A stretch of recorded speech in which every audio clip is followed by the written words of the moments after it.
ગુજરાત પ્રવાસન વિભાગ, પાલિકા અને જિલ્લા વહીવટીતંત્ર દ્વારા સુરતની સૂર્યપુત્રી તાપી નદીના કિનારે આંતરરાષ્ટ્રીય પતંગ મહોત્સવનું આયોજન કરવામાં આવ્યું છે. દેશ વિદેશના 50થી વધુ પતંગબાજોએ ભાગ લીધો હતો. પતંગોત્સવની સાથે યોજાયેલા સાંસ્કૃતિક કાર્યક્રમમાં વિદેશીઓએ ગરબાના તાલે હિંચ લીધી હતી. પતંગબાજો દ્વારા વિશાળ કાય પતંગ ઉડાવી કરતબ બતાવવામાં આવ્યા હતા. કાર્યક્રમની શરૂઆત સાંસ્કૃતિક ઝાંખીઓથી કરવામાં આવી હતી, જેમાં ગુજરાત પ્રવાસન વિભાગના અધિકારી, જિલ્લા કલેક્ટર સહિત પાલિકા કમિશનર અને સુરત મેયર ઉપસ્થિત રહ્યા હતા. આંતરરાષ્ટ્રીય પતંગ મહોત્સવમાં રામ નામની લહેર જોવા મળી હતી, જેમાં ભગવાન શ્રી રામ સાથેના છબીવાળા વિશાળ કાય પતંગોએ સૌ સુરતીઓનું ધ્યાન કેન્દ્રિત કર્યું હતું.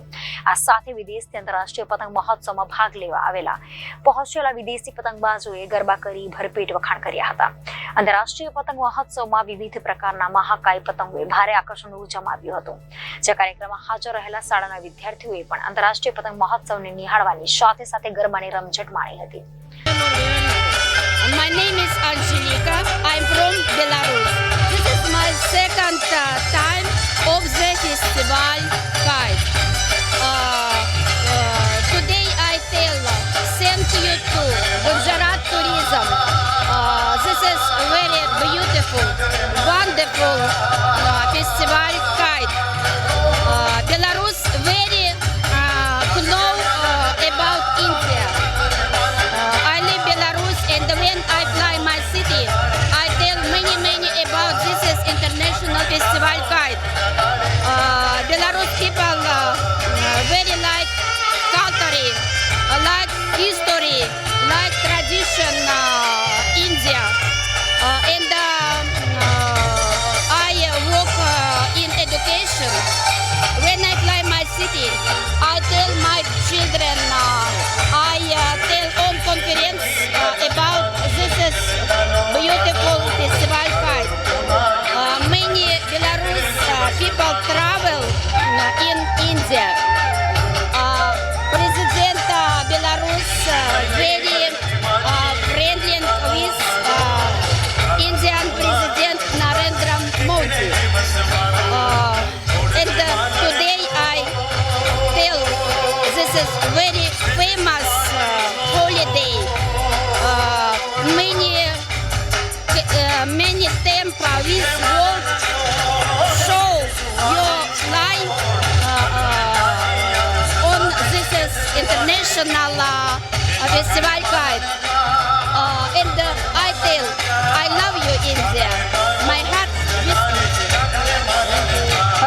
जी मैडम, अंतर्राष्ट्रीय पतंग महोत्सव ભારતના માનનીય વડાપ્રધાન શ્રી જ્યારે ગુજરાતના મુખ્યમંત્રી શ્રી હતા ત્યારથી આંતરરાષ્ટ્રીય પતંગ મહોત્સવની ઉજવણી ગુજરાતમાં કરવાનું ચાલુ થયું હતું અને ત્યાર પછી દર વર્ષે આંતરરાષ્ટ્રીય પતંગ મહોત્સવનું આયોજન કરવામાં આવે છે.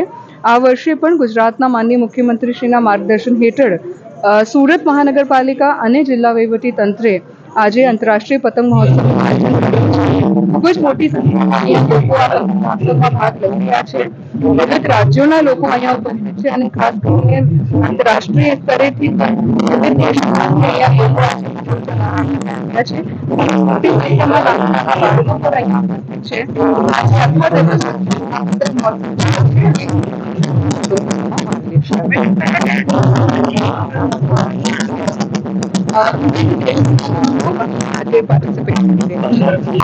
गुजरात प्रवास निगम सूरत महानगरपालिका ने जिला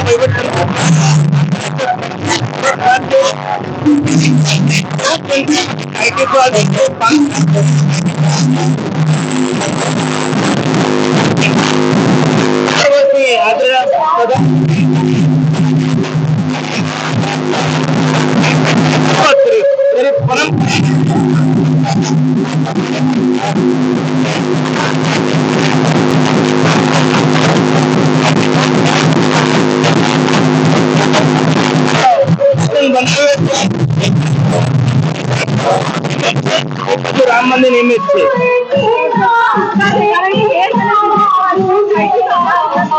સુરત નો માંજો અને રાંદેરના પતંગ ખૂબ જ વખાણ છે. દેશમાંથી માંજો જાય છે અને પતંગ પણ અહીંયાથી જાય છે. સુરત સુરતમાં આજે આંતરરાષ્ટ્રીય પતંગ મહોત્સવ યોજાયો છે, ત્યારે ભારત સિવાય અન્ય દેશોમાંથી પણ આવ્યા છે લોકો, અને જોઈ શકાય છે કે આ પતંગ મહોત્સવ છે જે આંતરરાષ્ટ્રીય તે સુરતમાં યોજાઈ રહ્યો છે ને મોટી સંખ્યામાં વિદેશી મહેમાનો પણ બન્યા છે. પરંતુ સૌથી મહત્વની વાત કે જ્યારે અયોધ્યાનું રામ મંદિર છે તેને લઈને આ પતંગ છે તે આકર્ષણનું કેન્દ્ર બની હોય તે રીતના દ્રશ્યો સામે આવી રહ્યા છે. ત્યારે આપણે એના કેટલાક લોકો સાથે પણ વાત કરીશું. શું કહેશો તમે, આંતરરાષ્ટ્રીય પતંગમાં ભાગ લીધો? છેલ્લા 10 વર્ષથી હું આ ફેસ્ટિવલમાં ભાગ લેતો આવ્યો છું. 24 કન્ટ્રીઓની અંદર ફરતો આવ્યો છું. આજે મને એવું પ્રચલિત થયું કે જો નરેન્દ્ર મોદી સાહેબ આટલું મોટું મંદિર બનાવી શકતા હોય તો હું એક નાનકડો અમસ્તો કાઇટ બનાવીને રામ મંદિરને પ્રચલિત કરું અને ચલો અયોધ્યાનું સૂત્ર આપીને બધાને અયોધ્યા જવા માટે પ્રેરિત કરું. મંदिर हमें बनाना है, मंदिर हमें बनाना है, भगवा कलर चढ़ाना है, भगवा कलर चढ़ाना है, जय जय श्री श्याम का नारा लगा के राम भगवान को सनातन धर्म से जुड़ाना है. શું કહેશો કૈલાસબેન, પતંગ જયંતિ મજા માણી રહ્યા છો? અને ખૂબ મજા આવે છે. રામોત્સવનો મહોત્સવ અને પતંગોત્સવ બંને જ્યારે ભેગા થાય અને સુરતીઓનો આ સૌથી ફેમસ અને ઉત્સાહિત તહેવાર, અને સુરતીઓને મજા નહીં આવે તો મને મારા જીવનમાં પહેલું ઉત્સાહ છે જે આ રીતે જોઉં છું. નહીં તો આજ સુધી ખાલી ટીવીમાં ને પેપરમાં જોતા હતા, આજે પહેલી વાર રૂબરૂ જોઉં છું. આટલું ઉત્સાહ ઉનંદ છે અહીંયા. એટલે ઉત્સાહ છે તે જોઈ શકાય છે સ્પષ્ટપણે, અને આ પ્રમાણેનો નજારો અને આ પ્રમાણેનો માહોલ છે તે દેખાઈ રહ્યો છે. અને પતંગ મહોત્સવમાં લોકો, અને ખાસ કરીને નગરસેવક સહિતના છે, જ્યારે તેની સાથે વાત કરીશું. તો શું કહેશો, પતંગ મહોત્સવ આંતરરાષ્ટ્રીય અહીંયા આંતરરાષ્ટ્રીય પતંગ મહોત્સવ છે જેની અંદર 20 દેશોના 49 પતંગબાજોએ ભાગ લીધો છે. અને સૌથી આનંદની આકર્ષણની વાત હોય તો કે આપણે બધા જ જાણીએ છીએ કે 22 તારીખે દિવાળી આવી રહી છે.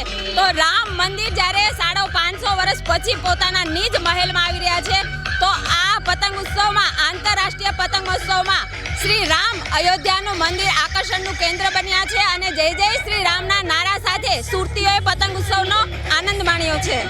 બિલકુલ, તો ઉત્સાહ ચોક્કસ, અને દિવાળી જેવો માહોલ છે તે અત્યારે પર્વની ઉજવણીમાં દેખાઈ રહ્યો. સહયોગી પરેશ રાઠોડ સાથે અરવિંદ રાઠોડ, જનાદેશ ન્યૂઝ, સુરત.